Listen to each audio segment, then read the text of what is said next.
चलिए सीधे शुरुआत करते हैं। एक पल के लिए आंखें बंद कीजिए और कल्पना कीजिए, सुबह की सुनहरी धूप, हवा में गूंजती शंख की आवाज और एक गहरा, शांति देने वाला संगीत। ऊपर आसमान से देखें तो हमारे प्राचीन भारतीय मंदिर किसी जादुई दुनिया जैसे लगते हैं, है ना? आज हम किसी आम विषय पर बात नहीं कर रहे हैं।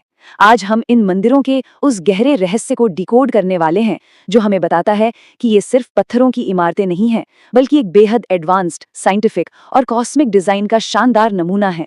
अब सबसे पहला सवाल जो दिमाग में आता है, क्या इन मंदिरों का ये खास आकार, ये बनावट बस एक इत्तेफाक है या फिर इसके पीछे कोई बहुत बड़ी साइंस छुपी है? जब भी हम इन विशाल प्राचीन इमारतों को देखते हैं तो ये सोचना लाजमी है। दरअसल आज हम ये समझेंगे कि कैसे मंदिर का एक एक कोना, एक एक पत्थर और यहाँ तक कि उसकी दिशा को भी एक बहुत ही सोचे समझे वैज्ञानिक और एनर्जी से जुड़े मकसद के साथ डिजाइन किया गया था। सही कहूं तो ये किसी मिस्ट्री को सुलझाने से कम रोमांचक नहीं है। बात शुरू होती है वैदिक काल से। ये कॉन्सेप्ट अपने आप में इतना गहरा है कि आप हैरान रह जाएंगे। हमारे प्राचीन ऋषि मुनि वो सिर्फ आध्यात्मिक गुरु नहीं थे, वो अपने समय के टॉप साइंटिस्ट्स थे।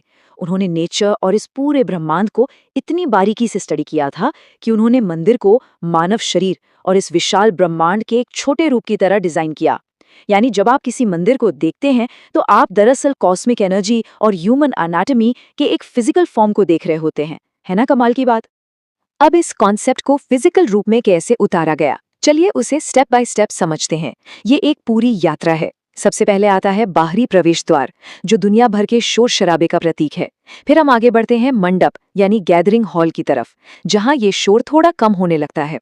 उसके बाद हमारी नजर सीधे ऊपर उठते हुए विशाल शिखर पर जाती है और अंत में हम पहुंचते हैं गर्भगृह।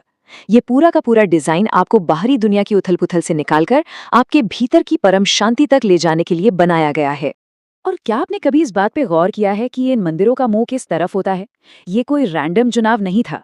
ज्यादातर प्राचीन मंदिर ईस्ट यानी पूर्व दिशा की ओर होते हैं। अगर स्पिरिचुअल एंगल से देखें तो ये रोशनी के स्रोत, सूर्यदेव को सम्मान देने का तरीका है। लेकिन अगर इसके पीछे की साइंस देखें तो वास्तुशास्त्र के हिसाब से इसका मकसद ये है कि उगते सूरज की पहली किरणें सीधे गर्भगृह में आएं। ये सोलर एनर्जी सीधे मुख्य मूर्ति पर पड़ती है और पूरे स्पेस को एनर्जी से भर देती है, बिल्कुल एक सोलर पावर हाउस की तरह। चलिए अब बात करते हैं मंदिर की घंटियों की। मंदिर में घंटी बजाना, सच कहूं तो ये कोई आम रस्म नहीं है। ये एडवांस्ड अकॉस्टिक्स यानी ध्वनि विज्ञान का एक मास्टर क्लास है।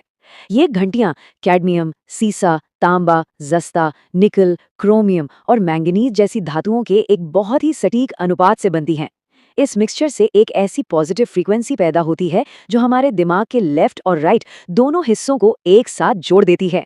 जैसे ही आप घंटी बजाते हैं, दिमाग का सारा शोर तुरंत गायब हो जाता है, आसपास का माहौल शुद्ध हो जाता है और आपका फोकस पूरी तरह से प्रेजेंट मोमेंट में आ जाता है। घंटी बजाने के बाद हम जहां खड़े होते हैं वो है मंडप। आज शायद हम इसे बस एक वेटिंग एरिया या हॉल समझ लेते हैं, पर प्राचीन भारत में इसका रोल बहुत बड़ा था। ये कम्युनिटीज का धड़कता हुआ दिल था। ये सिर्फ इकट्ठा होकर प्रार्थना करने की जगह नहीं थी, बल्कि एक जीवंत सामाजिक और शैक्षणिक केंद्र था। एक ऐसी जगह जहां नॉलेज शेयर होती थी, कलाओं का प्रदर्शन होता था और समाज के सबसे बड़े और महत्वपूर्ण फैसले लिए जाते थे। और अब जरा ऊपर देखिए, मंदिर का वो हिस्सा जो मीलों दूर से ही दिख जाता है, शिखर। आसमान को छूने की कोशिश करता हुआ ये शिखर आध्यात्मिक रूप से उस परम शक्ति की ओर उठने का एक बहुत ही सुंदर रूपक है। पर इसकी साइंटिफिक रियलिटी आपको चौंका देगी। दरअसल ये एक विशाल एंटीना की तरह काम करता है। इसका शेप ही इसलिए ऐसा बनाया गया है ताकि ये कॉस्मिक एनर्जी को अट्रैक्ट कर सके और उसे नीचे की ओर भेज सके। शिखर के ऊपर लगा धातु का कलश और ध्वज इस ऊर्जा को कैच करने वाले बेहतरीन कंडक्टर्स का काम करते हैं। आगे बढ़ते हैं परिक्रमा की ओर। आपने हमेशा नोटिस किया होगा कि गर्भगृह के चारों ओर हमेशा क्लॉकवाइज यानी दक्षिणावर्त दिशा में ही चक्कर लगाया जाता है। पर ऐसा क्यों? इसका कनेक्शन सीधे तौर पर हमारी पृथ्वी की मैग्नेटिक एनर्जी के नेचुरल फ्लो से है। जब आप इस खास दिशा में चलते हैं तो दरअसल आप अपनी फिजिकल बॉडी को इन नेचुरल मैग्नेटिक लाइंस के साथ अलाइन कर रहे होते हैं। ये सिंपल सा प्रोसेस हमारी शारीरिक ऊर्जा को नेचर की रिदम के साथ पूरी तरह बैलेंस कर देता है।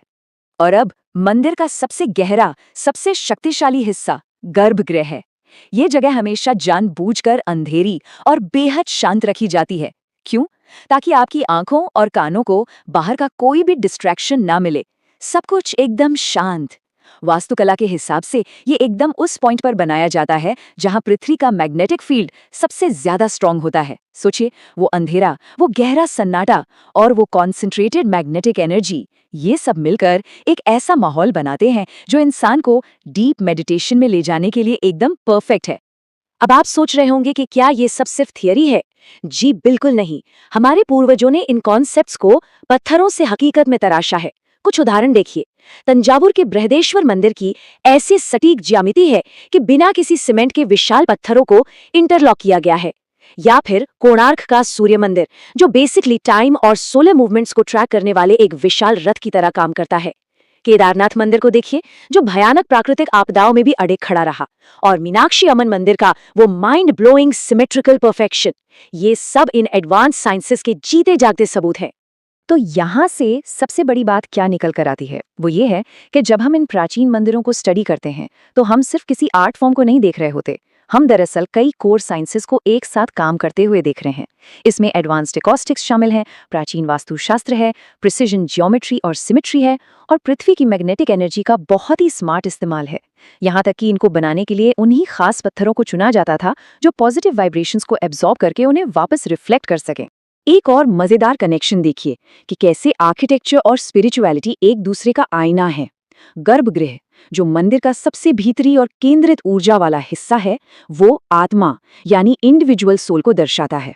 और वो ऊंचा उठता हुआ शिखर जो असीमित आसमान की ओर जाता है, वो परमात्मा यानी सुप्रीम सोल का प्रतीक है। यानी मंदिर आना किसी आम बिल्डिंग में घूमना नहीं है, ये दरअसल आपकी आत्मा से परमात्मा तक आपकी अपनी चेतना की यात्रा का एक फिजिकल एक्सपीरियंस है। तो इन सब बातों को अगर हम एक साथ जोड़ें तो एक बहुत पावरफुल विचार सामने आता है कि मंदिर सिर्फ पत्थरों से बनी कोई इमारत नहीं है, बल्कि ये मानव चेतना, विज्ञान, ऊर्जा और आध्यात्मिकता का एक जीवंत प्रतीक है। प्राचीन भारत के इन मास्टर बिल्डर्स ने सिर्फ दीवारें और छतें नहीं खड़ी की थी, उन्होंने ऐसे जीते जागते इंस्ट्रूमेंट्स बनाए जो इंसानी मन को शांत करने, हमारी एनर्जी को ब्रह्मांड के रिदम के साथ जोड़ने और हमें हमारे सबसे बेहतर रूप से मिलाने का काम करते हैं। इसलिए इस गहरी चर्चा के अंत में हम आपको एक बहुत ही विचारोत्तेजक सवाल के साथ छोड़ना चाहते हैं।